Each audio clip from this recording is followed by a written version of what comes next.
be surprised not to see that we're all over it, and Google have written the Google font in the plumber's logo.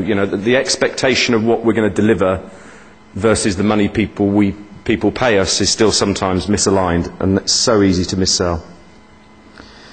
A really obvious one, but if we don't deliver results within the first 14 days, we see people cancel a lot more fluidly than we do for the next 6 months. So the first 14 days, it's vital to lock in your customer with performance.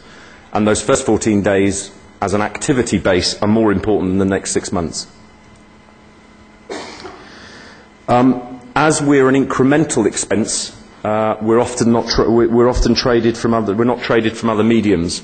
So basically, we're still highly discretional, which means that highly discretional spend can be very quickly cancelled. And again, an obvious one, but one we've noticed very, very prevalently with the credit crunch, is credit card versus direct debit payment systems make an awful lot of difference in how you retain and extract money from your customer base. And then lastly, we now have a very variable set of terms and conditions depending on who we're selling to.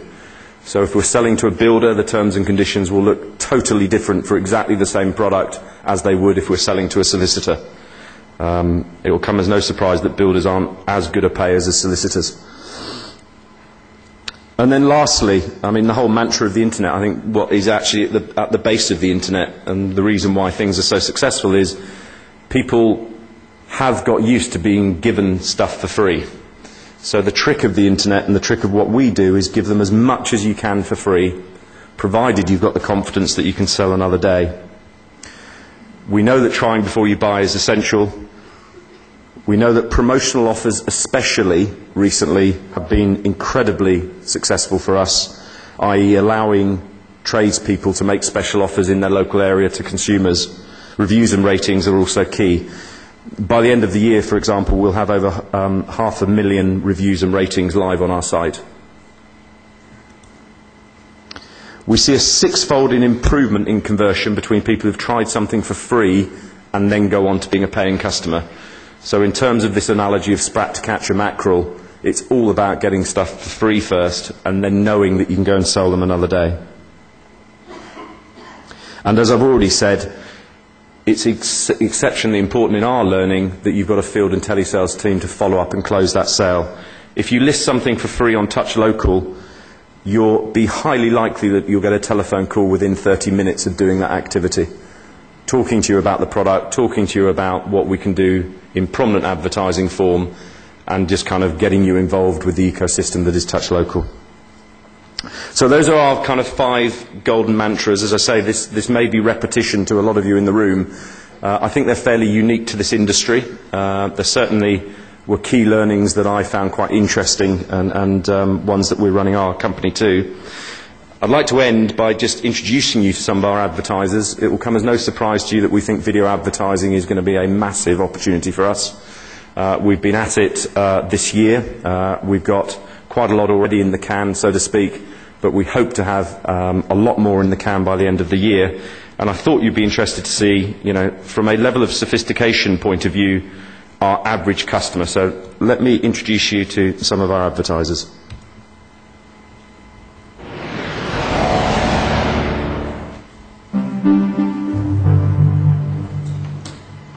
Hi, my name's Charlotte Thompson. Welcome to Thames Rib Experience. Hello, I'm Sheila, and I'm the manager of Tamber Day Nursery. My name is Mark Thurston-Jones, Managing Director of ASAP UK. Hi, my name is Nora McGee and I run a domestic cleaning agency, South Clean South East. My name is Jahangir Manan. Welcome to a world of difference at Cafe Silta. Hi, I'm Teresa, owner of Turn to Us Driving School. Hi, I'm Laurie Fiennes. Welcome to Kitchens Italiana, our showroom at South Woodford. I'm Mary Jane Beeling. Welcome to Dress to Wed. Hi, my name's Graham Inwood. Welcome to Castle Coaches Windsor. Hi, my name is Jim Buchanan. Welcome to our showroom in Welling. Hi, my name's Jenny Richards, the founder and manager of the Lounge Hairdressing in Bexley Heath. I'm Chris Higgins, owner and manager of ABC Pest Control.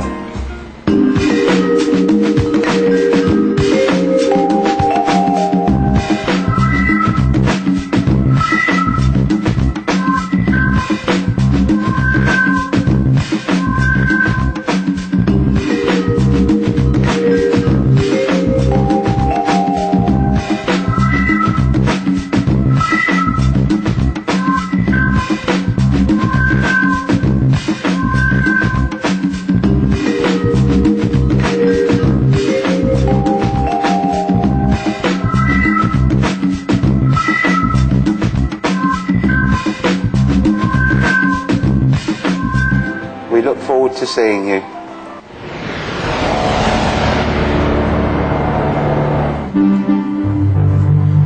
Thank you very much for your time. Thank you.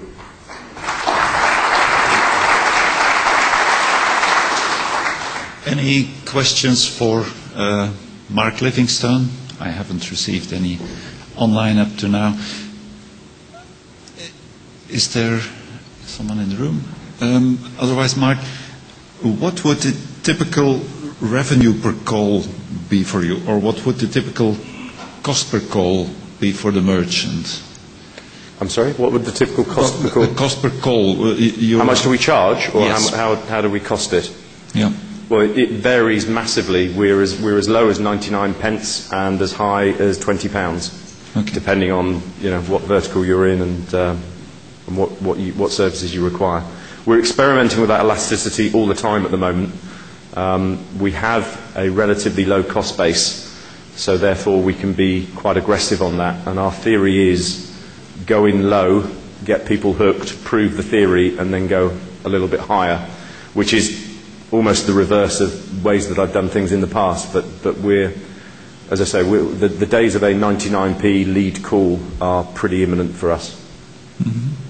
And do you have any clues about the reasons for the high churn you mentioned? And is that churn higher than in the, I would say, classical online yellow pages? I think our churn, in honesty, is always going to be a bit higher because we're a newer company getting things right, and does everything always work perfectly? No.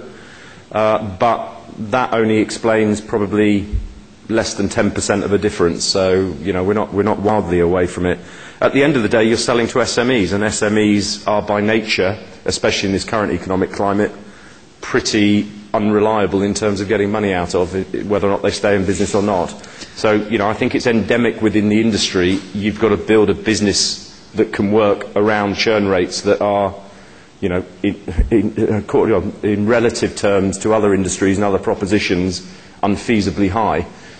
All the more reason to make damn sure your cost base can make money out of it, because I think the churn is there to stay. I don't think, however good a proposition, we're going to narrow that gap to a point where, it's like night and day. So we're building a business based on that as a known evil, so to speak.